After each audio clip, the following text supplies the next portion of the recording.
Bismillah, innal hamdalillah nahmaduhu wa nasta'inuhu wa nastaghfiruh wa na'udzu billahi min syururi anfusina wa min sayyiati a'malina. May yahdihillahu fala mudilla lahu wa may yudlil fala hadiyalah.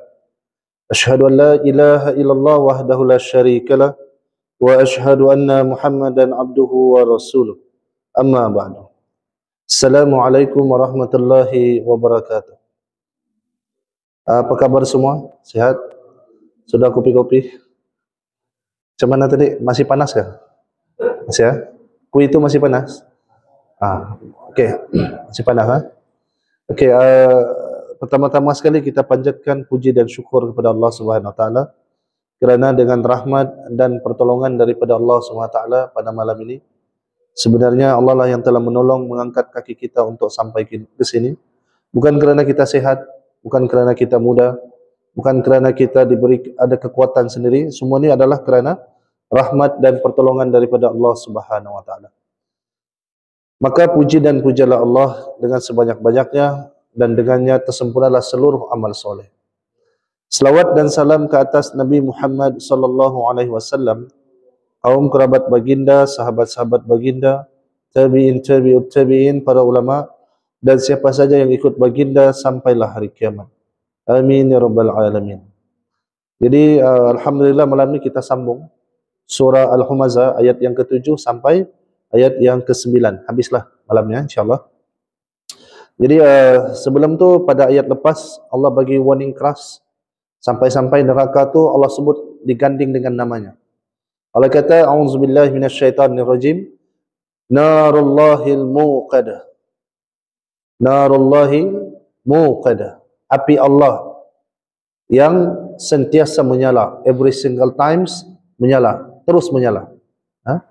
Jadi itu menandakan kemurkaan Allah. Dan kita membawa hadis, walaupun hadis itu kata ulama kalau disandarkan kepada Nabi hadis itu daif, tapi kalau mauquf disandarkan pada sahabat hadis itu hasan, yaitu api itu Allah bakar selama 1000 tahun sehingga bertukar warna, dan dibakar lagi 1000 tahun sehingga bertukar warna lagi.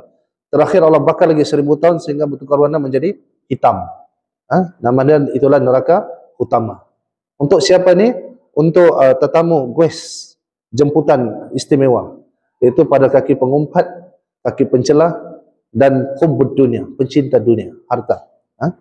Jadi hati-hati. Malam ini kita akan bedah lagi sifat api itu. Tadi Allah sudah bakar panas. Allah kata dalam ayat yang ke-7 pada malam ini, Allah kata allati tatta'ilu 'alal af'idah. Allati, yang. Jadi Allah kata yang tatta'ilu itu adalah yang naik. Ataupun macam kita tengok matahari kan, dia naik pada pagi itu naik. Dia bukan naik laju ni ya. Tatta'ilu ni naik perlahan-lahan. Seperti kata ulama bahasa, seperti engkau melihat matahari yang terbit pada waktu subuh selepas pagi itu, kau perhatikan berapa jam dia naik sampai dia terbenam balik. Selambat itulah api ini menjulang ke dalam hati, yaitu Allah guna kalimat alal af'idah, ke atas ataupun sampai ke af'idah, fuad, lapisan hati. Hati kecil ni, hati yang boleh katakan dalam ni, fuad. Jadi kita tengok kamus Al-Quran, allati itu kata ganti nama relatif ataupun kata ganti nama penghubung. Maksudnya apa? Dia menghubungkan ayat yang sebelumnya, yang Allah kata api Allah yang Allah bakar selama ribuan tahun kan, narullah. Jadi dimaksudkan yang di sini adalah api itu sifat dia. Sifat dia ni menjulang naik ke hati mangsanya ataupun kepada tetamu undangannya, yaitu para pengumpat, para pencela, dan pencinta harta yang berlebihan, hubbud dunia. Ia juga merujuk kepada narullah, api Allah yang disebut dalam ayat sebelumnya. Dan jantinanya, ini pengajaran. Ini bukti bahawa yang banyak mengumpat ni perempuan, muannas. Kalau alladhi itu muzakkar, laki-laki. Allati itu merujuk kepada perempuan. Tengok, ulama tafsir antara Ibnu Ashur menghalusi kalimat allati, isyarat bahawa ayat ini yang banyak mengumpat, banyak mencela, yang hubud dunia majoritinya perempuan. Bukan kita menghukum perempuan, ini rahmat bagi perempuan supaya dia sedar. Lepas ni dia jangan lagi mengumpat, dia jangan lagi mencela, dia jangan lagi mencintai harta berlebihan. Sehingga bila suaminya ada duit dia cintai, bila tiada duit dia benci. Oh, kalimat baru. Jadi jangan. Tetapi bukan juga satu ataupun bukan juga pengecualian bagi laki-laki. Oh, bukan kita laki. Nak apa maksud allati juga? Kalau lelaki itu mengumpat juga, mencela juga, cinta dunia, dia lebih teruk kepada kaki pengumpat daripada kaum Hawa, daripada kaum perempuan. Jadi hati-hati. Mana dia yang banyak cakap ni, mengumpat ni biasanya sifat perempuan. Lelaki dia kurang bercakap. Sampai-sampai Nabi kata, berkatalah yang baik ataupun diam. Kata ulama, orang yang berilmu dia akan sikit bercakap, dia akan banyak diam. Kenapa? Takut dia terlepas.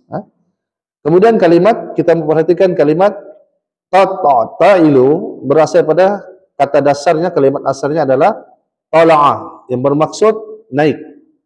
Naik secara perlahan, mendaki. Orang mendaki adakah laju?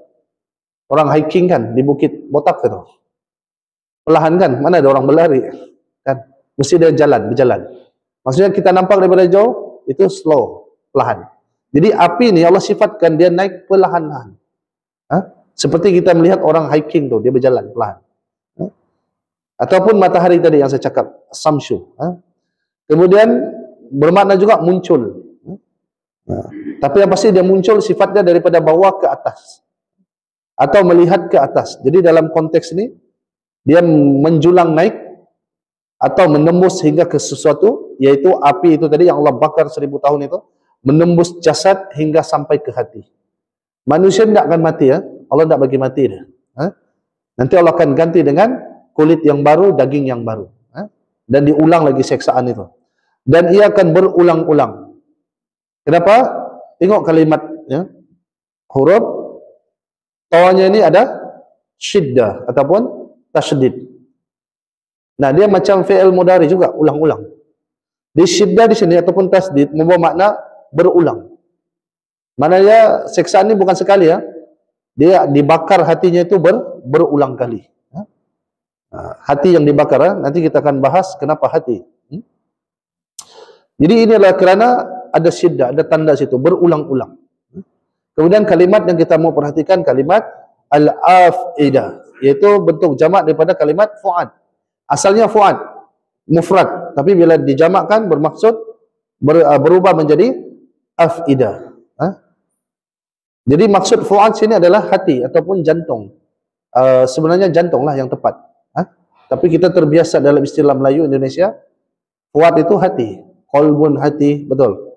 Nanti kita akan bagi jadual gambar raja macam mana gambaran hati menurut para ulama. Okey, kita sambung. Ini di mana kedudukan fuad, ataupun yang kita sebut dalam surah Al-Humazah tadi ini, fuad, afidah. Kalimat asal dia fuad, iaitu bermakna hati juga. Okey, hati itu ada 4 lapisan. Ambillah bentuk love. Yang pertama, lapisan paling luar dipanggil sudur ataupun dada. Benteng kita ni, pertahanan kita paling luar itu sudur. Yang syaitan every single times dia bisik sudur itu, dada tu. Dalam surah An-Nas, alladzi yuwaswisu fi sudurin nas. Syaitan yang sentiasa membisik ke dalam dada manusia, sudur, dada. Maknanya kita faham syaitan ni akan serang, attack dulu kita punya lapisan luar. Dia nak terus dalam, lapisan luar dulu. Okey. Disebut juga dengan kalimat sadar atau sudur ini di surah Asy-Syarr. Ayat yang pertama Allah kata bismillahirrahmanirrahim, alam nashrah laka sadrak.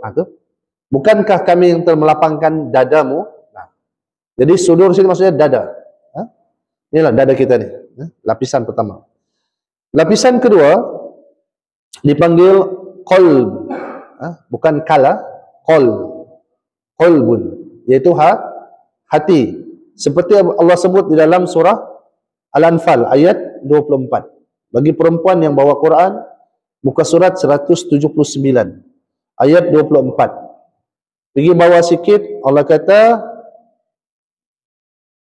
kita pergi bawah untuk jimat masa. Allah kata yahulu, membatasi baina, antara al-mar'i, seseorang, wal qalbi. Nah, dibatasi seseorang itu dengan hatinya. Wa annahu, dan bahawa dia ilaihi, kepadanya, tuhsyarun, yaitu kamu akan dikumpulkan. Jadi dalil ini bermakna qalb itu adalah bermakna jantung juga, tapi lapisan kedua. Jantung kita ini ada 4 lapisan. Lapisan ketiga dipanggil fuad dalam surah ini. Nih, dalam surah ini fuad, yaitu lapisan hati, yang hati kecil nama dia. Kira dalam lah ni. Nah, ini yang dibakar nanti. Itu disebut juga dalam surah An-Najm ayat yang ke-11. Allah kata ma kazabal fuada ma ra'a, yaitu hatinya tidak mendustakan apa yang dilihatnya. Hati juga. Jadi yang dibakar nanti mana? Bukan sudur, bukan qalb, tapi fuad, dalam. Dan yang terdalam sekali nama dia lub ataupun albab. Orang putih guna tu, dia curi perkataan Arab. Love. Betul kan? Love tu dia gambarkan inilah hati kan? Sebenarnya bahasa Arab lub daripada kalimat albab, yaitu hati nurani yang paling dalam, akal manusia. Jadi akal tu di mana? Hati yang paling dalam. Disebut di dalam surah Sad ayat 29. Quran muka surat 455. Allah kata kitabun anzalnahu ilaika. Inilah kitab kami turunkan kepada engkau Muhammad, ilaika mubarakun. Kitab ni banyak kebaikan. Siapa baca dia akan dapat banyak kebaikan. Tapi dengan 2 syarat untuk dapat banyak kebaikan Al-Quran itu. Allah kata liyadabbaru ayatihi, dia kena tadabbur. Kemudian ayat-ayatnya, setiap ayat itu ditadabbur, bukan kalimah, ayat. Kemudian waliyatazakkara ulul albab, dan mengambil peringatan bagi orang yang berakal. Jadi lapisan hati yang paling dalam disebut itu adalah albab ataupun lob. Jadi yang dibakar yang mana? Yang ketiga dalam surah Al-Humazah. Okey. Soalan pertama untuk kita tadabbur lebih dalam, ada apa dengan hati? Kita ambil dulu hadis Nabi tentang hati ini sebagai penentu kebaikan jasad. Hadis riwayat daripada Nu'man bin Bashir radhiyallahu anhu, Rasulullah SAW bersabda, Nabi kata, ketahuilah sesungguh dalam tubuh manusia itu terdapat segumpal daging. Jika ianya baik, maka baiklah seluruh tubuhnya. Dan jika ianya rosak, maka rosaklah seluruh tubuhnya. Ketahuilah segumpal daging itu adalah qalb, yaitu hati ataupun jantung. Jadi hadis ini menjelaskan bahawa hati ini adalah raja, ketua jasad. Kalau raja itu baik, baiklah rakyatnya. Kalau raja itu buruk, buruklah rakyatnya. Jadi hati ini menjelaskan, hadis ini menjelaskan, hadis riwayat Bukhari dan Muslim, muttafaqun alaih. Hadis ini menjelaskan bahawa pentingnya menjaga hati. Dia penentu baik buruk amal perbuatan kita. Dia penentu kepada baik tidaknya jasad kita. Kedua, hadis tentang pandangan Allah. Nabi kata daripada Abu Hurairah radhiyallahu anhu, Nabi Rasulullah SAW bersabda, sesungguhnya Allah tidak melihat kepada rupa paras ataupun tubuh badan kamu, dan tidak pula rupa paras kamu, akan tetapi dia melihat pada hati dan perbuatan kamu. Ada hadis satu lagi, Allah tidak melihat rupa paras dan harta kamu. Allah melihat hati dan amal. Jadi saya mau pahamkan di sini, yang dibakar tadi hati juga. Yang dilihat oleh Allah adalah hati juga. Apa maksud? Ketika hati itu menjadi wadah sampah sarap. Hati ini asalnya bersih. Noda-noda manusia lah, dosa-dosa manusia lah yang menjadi titik hitam dalam hati itu. Jadi ketika Nabi bersabda tadi dalam hadis qudsi, Allah tidak melihat rupa paras dan harta kamu, Allah melihat hati dan amal, maka bersihkan. Yang paling utama itu hati dan amal. Maksudnya hati itu kena ikhlas, amal itu mesti beramal sesuai role model Allah, yaitu Nabi Muhammad. Mana-mana ulama hadis, Imam Nawawi, dia syarah hadis ini, dia kata makna hadis ni, hati mesti ikhlas, kedua amal mesti ikut Nabi. Terikat kita ni, tak boleh nak ikut Nabi. Maksudnya amal tu mesti ikut sunnah Nabi, amal ibadat kita. Jadi sunnah di sini diangkat lagi derajat sunnah, bukan hanya sunnah, tetapi syarat diterimanya ibadah. Jadi hadis ini ditulis oleh Imam An-Nawawi dengan tajuk syarat diterimanya ibadah. Yaitu syarat diterima ibadah, hati kena ikhlas, amalan kena ikut Nabi. Okey. Seterusnya, hadis yang terakhir tentang dua keadaan hati manusia. Dari Abu Hurairah radhiyallahu anhu, Rasulullah SAW bersabda, sesungguhnya apabila seseorang hamba melakukan satu kesalahan ataupun dosa, maka akan dititikkan dalam hatinya satu dot hitam, titik hitam. Jika dia berhenti dari dosa dan memohon keampunan dan bertaubat, maka hatinya akan digilap, dibersihkan. Nah, ulama kata, Imam Tirmizi dan ulama lain mengatakan hati manusia ini seperti cermin. Kalau dia buat dosa, ambil cermin, kita ambil marker pen hitam tu, kita dot satu. Dan bila dia bertaubat, kita ambil sanitizer, baru terpadamkan, padam balik, maka dia akan bersinar balik. Seperti itulah hati, digambarkan seperti mar, iaitu cermin. Okey. Dan jika dia kembali melakukan dosa, maka titik itu ditambah sehingga menutupi hatinya. Itulah ar-ra'an, iaitu penutup yang disebut oleh Allah dalam Al-Quran. Itu dalam surah Mutaffifin ayat yang ke-14. Allah kata, sekali-kali tidak demikian, sebenarnya apa yang selalu mereka usahakan itu menutupi hati mereka. Maksudnya hati tadi penuh dengan dosa sehingga tiada cahaya sudah, tiada nur. Penuh dengan titik hitam. Sebab itu dalam surah Al-Baqarah ayat yang ke-6, Allah kata, kau sampaikan peringatan atau tidak kepada orang kafir, dia tak mau dengar. Kan? Dia tak mau dengar pasal hati mereka itu ditutupi sudah. So, penuh dengan noda dan dosa. Tapi apa rawatan kepada hati yang penuh noda dan dosa ini? Yaitu dengan istighfar, bertaubat kepada Allah. Jadi amalkan sunnah Nabi setiap hari itu adalah istighfar. Nabi buat, ada dua hadis, satu Nabi baca astaghfirullah wa atubu ilaih 100 kali.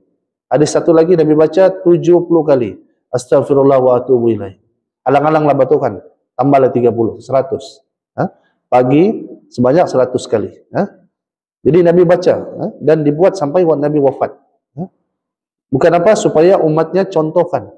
Sebab dia tahu kullu bani Adam khata', setiap bani Adam ini, anak Adam ini melakukan kesilapan. Jadi pencuci kepada kesilapan kita, dosa kita, itulah istighfar kepada Allah Subhanahu wa taala.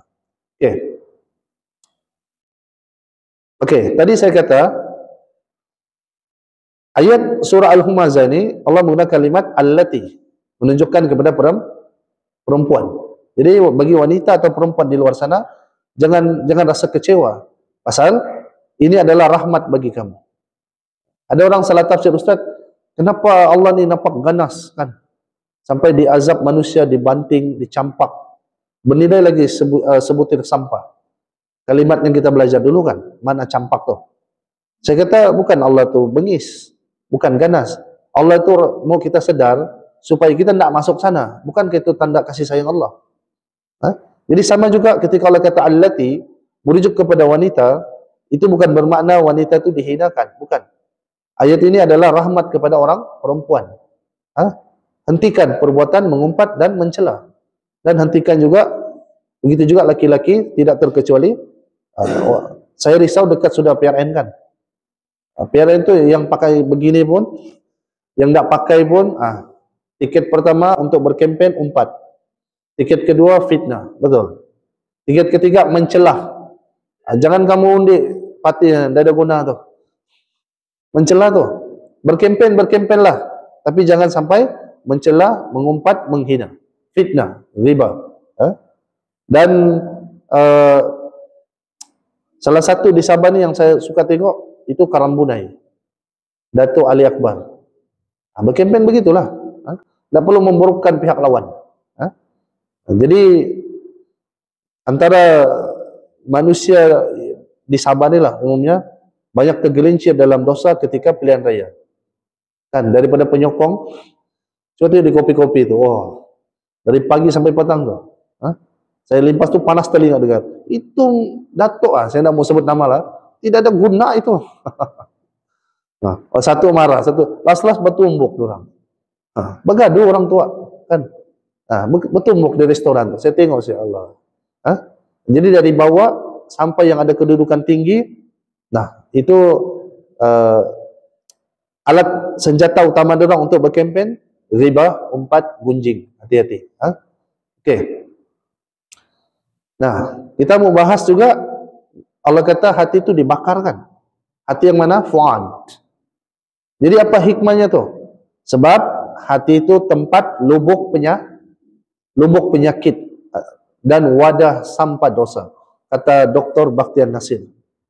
Menurut sebagian ahli tafsir, hati menjadi sasaran utama kerana ia merupakan tempat niat, akidah dan pemikiran jahat manusia semasa dia di dunia.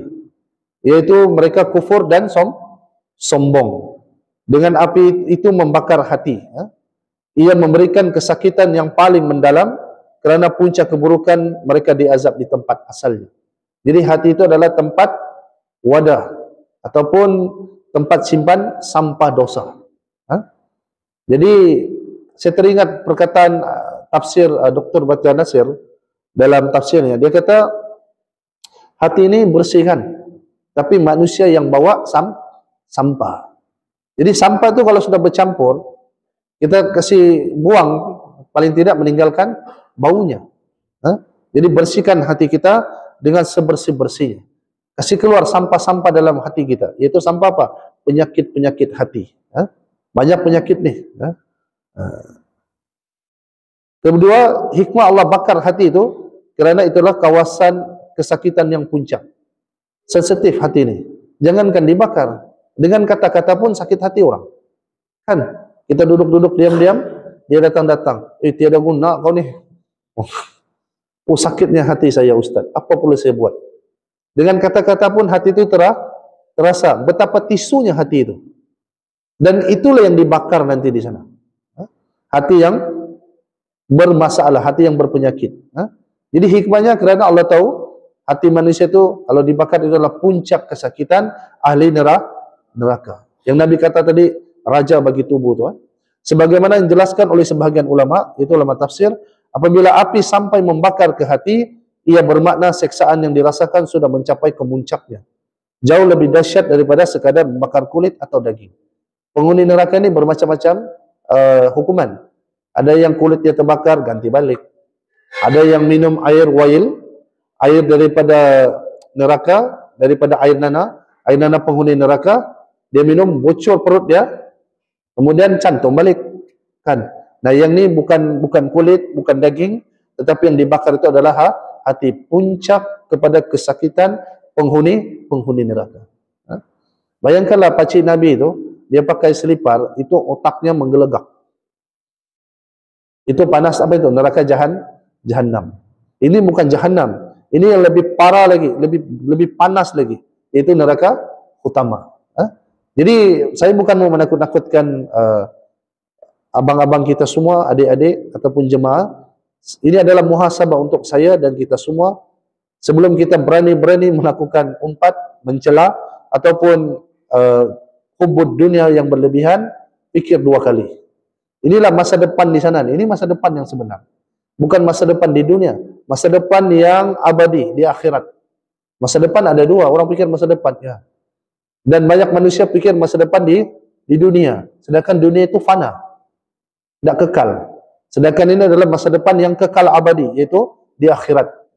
Jadi Serius mana kita memikir masa depan anak-anak kita di dunia, lebih serius kita memikir masa depan kita di akhirat yang lebih dahsyat, lebih panjang, bahkan kekal abadi. Okey, kita ambil tadabbur dan tazakur ayat yang ketujuh. Saya cakap laju sikit sebab kita mau habiskan surah ni malam ni. Satu, peringatan tentang azab hati. Hati itu akan diazab. Ayat ini beri peringatan keras bahawa azab di akhirat bukan hanya bersifat luaran, tetapi tembus sampai ke bahagian dalam hati manusia. Dahsyatnya. Patutlah Allah guna narullah, api Allah, bukan api biasa tu. Kalau api biasa tu yang dipanggil narul jahannam, api jahannam itu yang tadilah pakai kasut menggelegak otak dia, kan? Ummu Jamil pula isteri Abu Lahab itu dipakaikan daripada rantai, daripada neraka jahannam. Macam manalah keadaan dia? Sedangkan yang pakai sandal tadi, kasut, menggelekat otaknya mungkin pecah kali berkecai otaknya. Pasal diletak di leher. Jadi ini pasal hati, lebih dahsyat, lebih sakit, lebih menakutkan. Jadi ini isyarat bahawa Allah akan membalas perbuatan buruk yang lahir daripada niat yang kotor, kesombongan dan keangkuhan yang bersarang di dalam hati. Apa maksudnya? Dosa hati itu sebenarnya lebih berat ketimbang dosa tubuh yang lain. Dia mencela orang miskin tu pasal apa tu? Pasal ada penyakit sombong. Dia tidak suka dengan orang-orang yang tidak sama level dengan dia, itu pun termasuk takabur, sombong juga. Jadi hati-hati dengan penyakit ini. Okey, kedua, nilai harta di dunia. Mengingatkan bahawa kecintaan yang berlebihan terhadap harta dunia, seperti yang digambarkan dalam ayat 2 dan 3 sebelum ini, akan dibalas dengan siksaan yang paling pedih. Harta tidak mampu menyelamatkan seseorang daripada azab yang menembusi hingga ke pangkal hati. Itu fu'an, dibakar. Seperti Abu Lahab kan. Nabi baca, tabbat siyada abi lahabi wa tab. Apa jawab Abu Lahab? Tidak, aku tidak akan apa-apa. Aku ada harta, aku ada perusahaan. Ya, aku ada bisnes, aku ada anak-anak. Itu jadi tameng dia, jadi vanguard dia. Padahal bukan. Itu tidak akan dapat menyelamatkannya. Sebab api ini bukan api yang biasa-biasa. Api ini menembus hingga ke pangkal hati. Adakah Abu Lahab ini akan diseksa seperti ini? Ya, pasal dia mencela Nabi. Pasal dia mengumpat Nabi. Dua-dua dia buat. Bahkan dia itu sombong. Tiga semua. Full package. Jadi hati-hati dengan perangai seperti Abu Lahab. Amalan ayat yang ketujuh. Yang pertama, muhasabah niat dan sikap. Sentiasa muhasabah dan bersihkan hati daripada sifat-sifat tercela seperti sombong, hasad, tamak dan suka mencela dan mengumpat, iaitu humaza dan lumaza. Kerana neraka menanti untuk membakar hati yang dipenuhi sifat-sifat buruk ini. Neraka utama ini menanti penghuni-penghuninya yang ada penyakitnya. Yang tidak ada penyakitnya ataupun pernah ada dan dia bertobat, alhamdulillah, terlepas dia. Kedua, mengutamakan akhirat. Apa-apa yang kita buat, utamakan akhirat. Meletakkan kecintaan kepada Allah dan persiapan untuk akhirat mengatasi kecintaan kita terhadap harta dunia dan menggunakan harta ke jalan yang benar.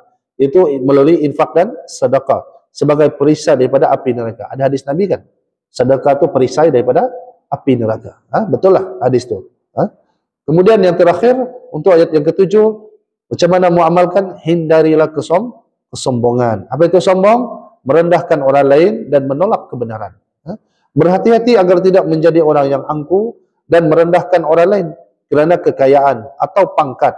Kerana kesombongan adalah sifat yang bertempat di hati, dan hati itulah yang akan merasai azab yang pedih seperti Allah sebut dalam surah Al-Humazah tadi, ayat yang ketujuh.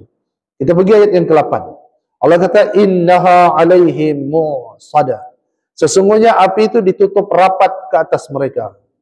Sudahlah dibakar 1000 tahun, membakar pula tempat organ yang paling sensitif, hati. Neraka utama itu tertutup rapat, tiada ruang udara. Every single times neraka itu akan semakin panas. Itulah utama. Kedua, ayat yang ke-9, fi amadin mumaddadah, dan mereka itu diikat pada tiang yang panjang. Sudahlah dibakar sampai ke hati, ditutup pula, dibelenggu pula. Macam mana mau lari? Dahsyatnya. Okey, kita tadabbur sekejap. Menurut kamus Al-Quran, iaitu muqsadah bermaksud ditutup rapat, dikunci atau terkurung. Jadi kalimah ini berasal pada kata dasar wasada yang bermaksud mengunci pintu atau menutup atau mengurung. Ia menunjukkan keadaan neraka itu ditutup dengan kuat sehingga tidak ada jalan keluar, tiada udara dan tiada harapan untuk melarikan diri. Nanti kita akan bahas, ada juga ahli neraka melarikan diri. Ketika neraka itu bergejolak, dia kan mendidih.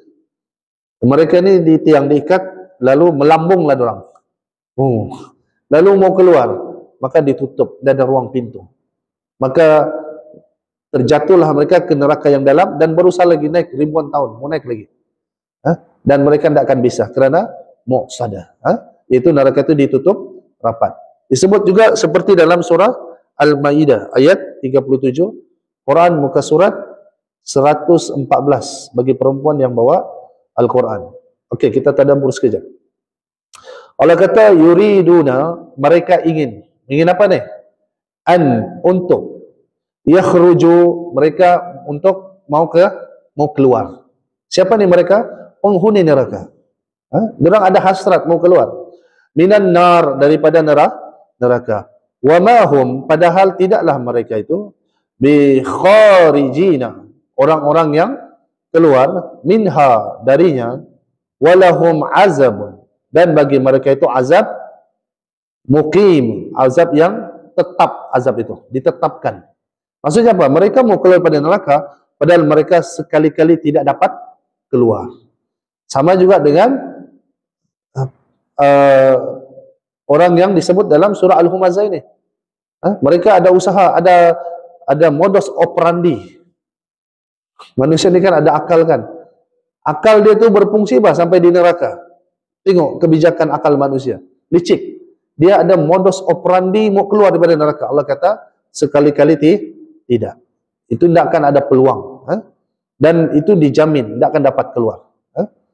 Kemudian kita pergi ayat ke-9, kalimat yang kita perhatikan kalimat fi amad, iaitu pada tiang-tiang, palang atau dibelenggu. Amad adalah jamak daripada imad, itu tiang ataupun pancang. Apa maksud tiang? Dia mendatarkan, dia menegak.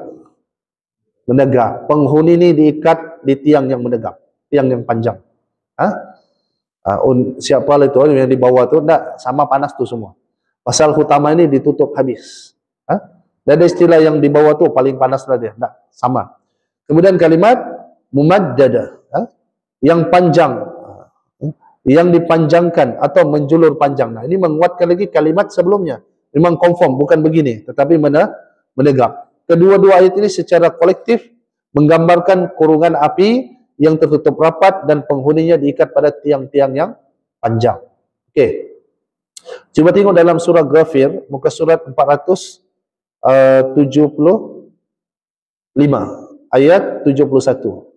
Allah kata, izil aghlal, iaitu ketika dibelenggu. Siapa ni? Penghuni neraka. Fi a'naqihim, iaitu di leher mereka. Dibelenggu di leher, diikat. Wassalasil, dan dirantai. Sudah diikat di rantai. Yang ketiga mereka itu yushabun, mereka itu diseret. Jadi kita ingat penghuni neraka ini bebas kan? Tak, mereka dibelenggu. Macam di penjara dunia itu semua banduan itu digarikan. Betul. Kecuali kalau masuk dalam tahanan, dalam sel penjara, tengoklah ada negara yang masih digari. Ada negara bebas, macam Malaysia bebas kan, dibuka. Kecuali kalau keluarga datang melawat, kan, digarilah sekejap. Atau mau pergi hospital ke, ada sakit, boleh keluar tapi masih dibelenggu. Penghuni neraka itu tidak ada masa lagi dia bebas, tidak ada masa lagi tangan dia bebas. Sudahlah panas, tutup rapat, dibelenggu pula. Dan bukan dibelenggu macam gari di dunia. Allah siapkan apa tadi? Palang, tiang yang terpacak berdiri. Menanggung lagi beban dirinya, Menanggung lagi beban panas di neraka. Untuk siapa ini? Untuk para pengumpat dan para pencela. Apa pandangan ulama tafsir tentang azab tadi? Kata Ibnu Katsir dan tafsir Al-Muyassar. Dia kata pintu neraka dikunci rapat, muqsada, dan penghuninya diikat di belenggu dan rantai yang panjang, amadi mumaddada. Ini menjamin bahawa mereka tidak akan dapat melarikan diri sama sekali. Padahal dosa mereka itu cuma dosa lisan, kan? Tapi dihukum seteruk ini. Padahal kalau kita ingat lagi yang mula-mula tadabbur pasal Humazah ni, Nabi kata kepada para sahabat, tahukah kamu siapa yang orang muflis? Siapakah orang yang paling muflis? Para sahabat kata, tiada duit, tiada harta. Nabi kata, bukan. Mereka yang kuat solat malam, kuat zakat, kuat puasa, tapi lisan mereka menyakiti orang lain. Akhirnya diambil amal orang yang orang sakiti itu, dibagi dengan, dan diambil amal dia dibagi dengan orang yang dia sakiti. Ternyata dibuka lagi buku amal, ada lagi orang dia sakiti. Macam mana? Sudah habis muflis. Nabi kata diambil dosa orang itu, dibagi dengan dia. Bahkan ada orang yang dia sakiti dengan lisannya, itu sudah jadi ahli neraka. Lalu dibasuh. Orang tu pula masuk syurga. Dan diambil dosa orang tu dibagi dengan para pengumpat dan para pencela. Hati-hati. Kemudian azab keterkurungan. Di sana ada azab dikurung. Penutupan rapat. Ini menyebabkan ketiadaan udara segar dan peningkatan suhu yang amat sangat, menambah keseksaan fizikal neraka utama. Sudah memang panas. Allah bakar beribuan tahun. Kemudian dibakar pula tempat anggota yang sensitif. Diikat pula, ditutup rapat pula. Dahsyat nih. Jadi sebelum kita dengan mudah membuka mulut kita besar-besar, pikirkan nasib kita di sana, di akhirat. Okey, apa tadabbur tazakur ayat yang ke-8 dan ke-9. Sifat duniawi, yaitu al-humazah, dia menutup hati daripada fakir miskin dan kebenaran. Di akhirat, dibalas dengan neraka yang ditutup rapat. Di dunia dia tutup hatinya untuk membantu orang miskin, kan? Pasal siapa, kenapa dikata dia tutup hatinya? Umayyah bin Khalaf, Abu Lahab, kan? An-Nadar Al-Haris. Ini tokoh-tokoh ni semua pegawai Baitul Mal. Baitul Mal jangan ingat sekarang saja atau zaman Nabi. Sebelum Nabi jadi Nabi sudah ada Baitul Mal. Antara pegawai dia Abu Lahab, Umayyah bin Khalaf. Itu pegawai-pegawai Baitul Mal tu memang ada sudah. Sebab syariat Nabi Ibrahim seperti haji dan umrah. Jadi mereka tutup hati mereka daripada fakir miskin dan mereka tutup hati mereka daripada kebenaran. Maka balasan di akhirat dibalas dengan neraka yang ditutup juga.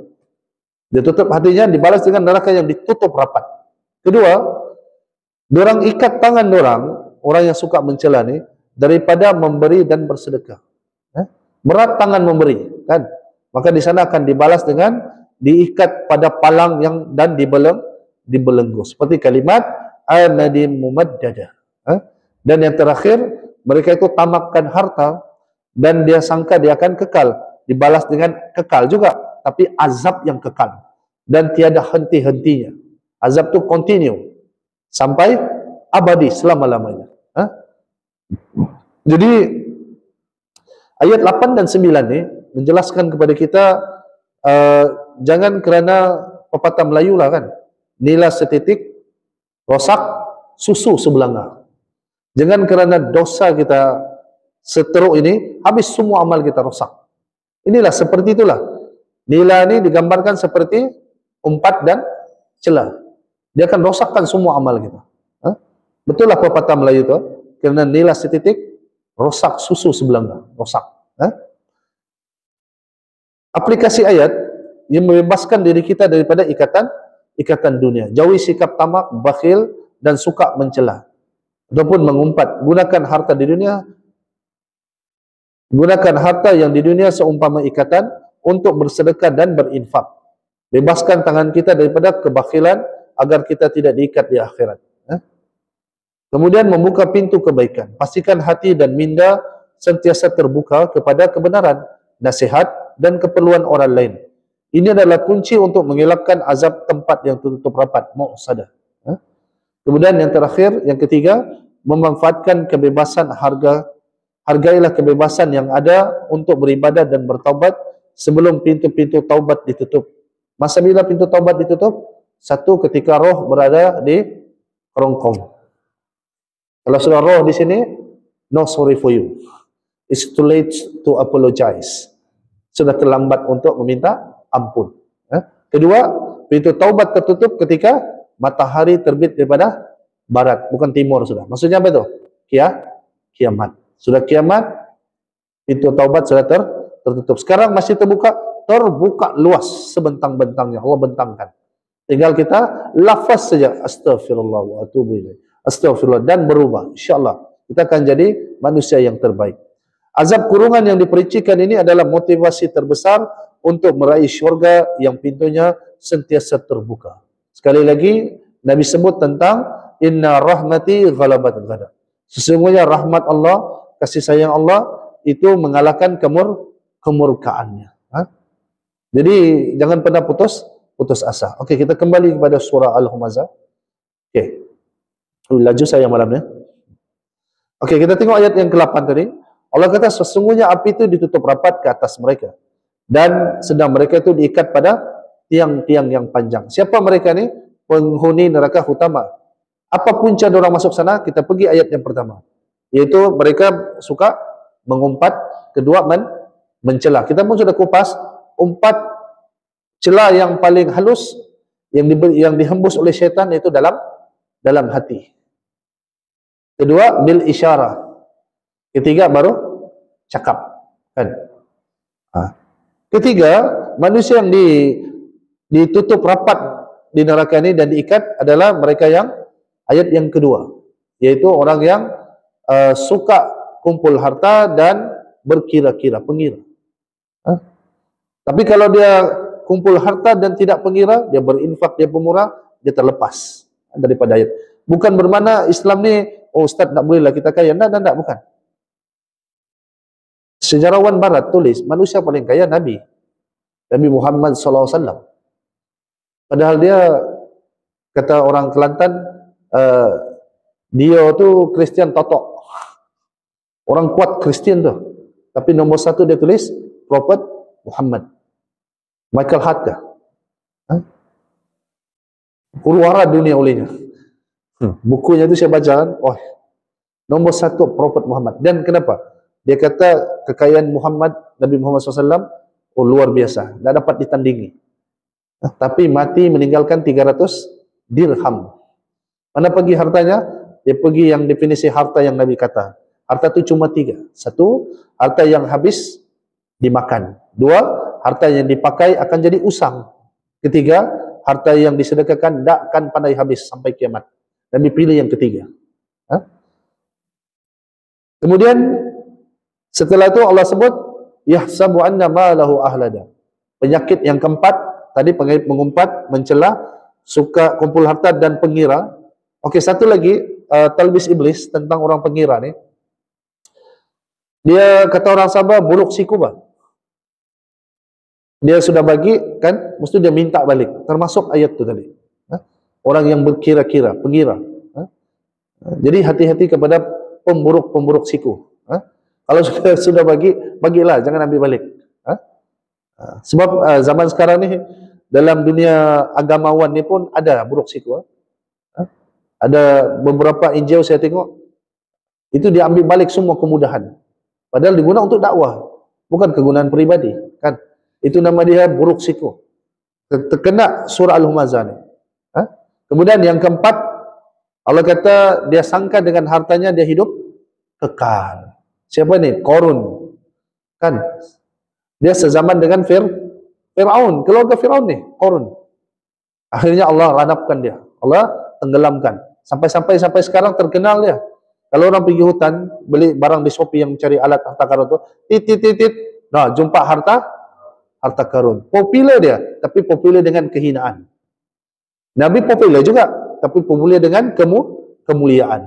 Kita mau popular yang mana? Pilih. Kemudian Allah kata, Allah bantah, kalla, kan? La yunbazanna fil hutama. Sekali-kali tidak, dia akan hidup kekal, kata Allah. Dia akan dicampakkan, lebih hina daripada sampah yang dicampak ke tong sampah itu. iaitu dicampak ke neraka utama. Dia akan dimasukkan. Jadi hari ini Allah tutup dengan kalimat neraka itu ditutup rapat dan neraka itu penghuni neraka itu diikat. Jadi maknanya memang besar betul lah kemurkaan Allah kepada individu yang suka mengumpat, suka mencela, pencinta harta, dan dia sangka dia hidup kekal dengan hartanya. Hati-hati. Ini semua adalah tipu daya syaitan. Asalnya penyakit cinta harta ni orang Islam dah ada. Nabi dan para sahabat dah ada. Asalnya Abu Lahab, orang kafir. Orang-orang musyrikin, itu pencinta. Dalam surah Al-Kafirun, mereka tawar Nabi macam-macam dong tawar. Yaitu yang pertama, mereka tawar Nabi, tahun ini kami sembah Tuhan kau, tahun depan kau sembah Tuhan kami. Gagal rancangan tu, dong tawar kali kedua. Ada satu package lagi. Ya Muhammad, kau ambil perempuan paling cantik di Mekah ni, kau ambil semua. Kau ambil harta kami bagi kau harta, separuh Mekah ni kau ambil semua, harta. Dan ketiga, kau jadi sultan, raja. 3 tawaran. Kedudukan, perempuan dan harta. 3-3 Nabi tolak. Nabi tidak terima. Jadi, 3-3 ni bahaya kepada laki-laki di akhir zaman ini. Macam-macam tawaran kita akan terima. Daripada orang-orang yang kalau sesama kita Islam, okeylah. Kadang-kadang bukan Islam. Ataupun Islam secara zahirnya, di dalamnya enggak. Itu orang-orang munafik. Hati-hati. Okey. Mossad. Mossad enggak? Mossad tawar berapa? 60,000. Marahlah Mossad dengan saya. Cari ustaz ni dia. 60,000 sebulan. Package pelancong setiap minggu ke Perancis. Rupanya latihan menembak. Hati-hati. Itu semua dunia. Dan begitu juga gerakan Illuminati. Itu artis yang tak top, suara tak bagus pun boleh meletup. Boom. Asal dia MOU dengan Illuminati. Golongan elit. Ada orang tak percaya ni golongan ni. Ada buku di rumah. Kalau mau pinjam, saya kasih pinjam. Sejarah pemikiran manusia. Dia bahas tentang Illuminati sana. Okey. Jadi kesimpulan daripada malam ni, pada ayat ke-7, Allah takutkan kita, bukan menunjukkan Allah tu bengis. Allah kata, api itu naik ke Fuad. Kemudian, Allah tutup pula neraka tu. Kemudian, Allah kata, ayat yang terakhir, setelah Allah tutup neraka tu, setelah naik ke dalam hati, Allah kata, diikat pula di tiang-tiang. Bukan menunjukkan Allah ni zalim, bengis, bukan. Sebenarnya Allah sayang kita. Sebagaimana kita sayang anak-anak kita ni yang sekolah ni. Kan? Kita garang dengan anak kita bukan kerana kita benci dia. Kita mau dia jangan ulang sejarah yang pernah kita lakukan dulu. Itu jadi something. Contohlah kan, kita dulu something, anak kita pun laki-laki, kita garang dengan dia bukan buat anak kita benci dia. Sebab kita sudah selam dunia something itu. Kita sudah selam pasang surutnya, kita sudah tahu, oh ini rosak nih. Jadi kita garang dengan anak tu sebenarnya kita sayang dia kerana Allah SWT. Dan anak pula jangan ambil hati. Mana ada bapak mau bunuh anak? Garang-garang bapak tu sebenarnya dia sayang kamu. Semakin dia garang, semakin teballah kasih sayang. Kalau bapak yang tak ambil tahu, habislah. Kan? Lantak kaulah syurga neraka masing-masing. Habislah. Jadi begitulah Allah juga. Bukan semata-mata dia mau takutkan kita supaya tak, Allah mau kita berubah. Allah mau kita berubah daripada keadaan hati kita yang berpenyakit tadi menjadi penyakit ketika kembali kepada Allah dengan hati yang bersih, bersinar. Seperti hadis Nabi tadi, yaitu hati itu macam cermin. Jadi sebagai kesimpulan pada malam ini, berdoalah kepada Allah SWT, Ya Rabb, hujamkanlah ayat ini dan mutiara-mutiaranya ke dalam hati kami dan keturunan kami. Jauhkan kami pada neraka utama, yaitu apinya yang membakar sehingga ke lubuk hati, dan ditutup pula dengan tutupan yang rapat dan sangat menakutkan, dan mereka juga diikat di dalamnya. Selamatkan kami dan ahli keluarga kami daripada penyakit-penyakit al-humaza dan lumaza, itu suka mengumpat dan mencela, dan penyakit cinta harta, dan penyakit merasakan hidup kekal di dunia ini. Amin ya rabbal alamin. Okey, ada soalan? Tak boleh lama-lama, cukup 1 jam lah. Ya. Hati itu tapi kalau buku hati jantung. Jantung. Jadi yang hati Sebenarnya dia Melayu terjemah hati kan. Sebenarnya qalb tu bukan hati, jantung. Tapi kita sudah terbiasa istilah tu, terpaksa guna aja lah. Kalau kita belajar sains, hati di mana? Di bawah kan? Di bawah sikit kan? Sedangkan hadis Nabi tentang dia tepuk tu dada di sini. Nabi tepuk. Ya, jantung. Dan kalau tengok kamus Mu'jam, kamus bahasa Arab, qalb itu bukan hati. Orang Arab tahu qalb itu jantung. Orang Indonesia dengan Malaysia ya terjemah fikih hati. Tapi yang dimaksud hati adalah jantung sebenarnya. Okey. Coba sakit ulu hati di mana? Sakit ulu hati sini kan? Yang berkata-kata, saya terus terang. Yang berkata-kata di mana? Sini kan sini? Sini kan? Apa nih? Jantung. Jantung. Wallahu a'lam.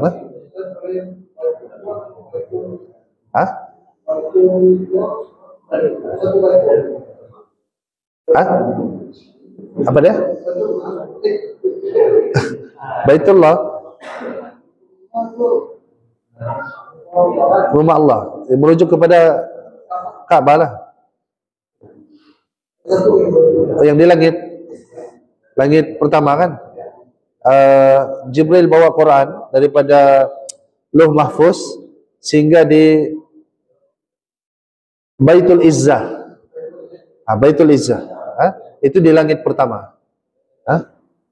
Jadi Quran tu ada dua pendapat. Satu pendapat pertama daripada Lauh Mahfuz, Jibril bawa terus ke dunia. Pendapat kedua, kuat juga pendapat kedua ni daripada Lauh Mahfuz, dia singgah dulu di Baitul Izzah di langit pertama. Lalu dibawa diturunkan ancur-ancur ke dunia. Jadi dua baitun, satu Baitullah, satu Baitul Izzah, tempat Quran diturunkan. Wallahu a'lam. Ini.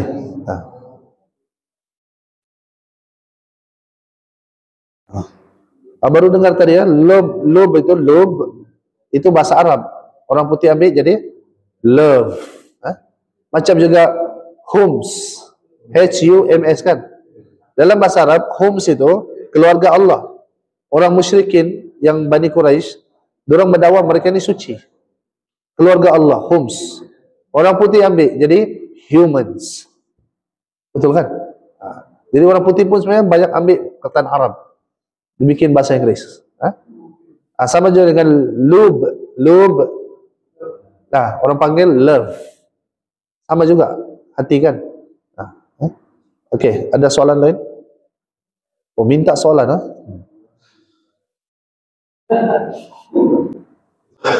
Okey, kalau tidak ada soalan, tersalah, terkeliru, saya minta maaf. Itu adalah kelemahan diri saya sendiri dan saya bertaubat kepada Allah. Yang benar dan baik pastinya daripada Allah Subhanahu wa taala. Saya tutup dengan tasbih kifara, subhanakallahumma wa bihamdika asyhadu an la ilaha illa anta astaghfiruka wa atubu ilaik. Barakallahu fikum, jazakumullahu khairan. Assalamualaikum warahmatullahi wabarakatuh.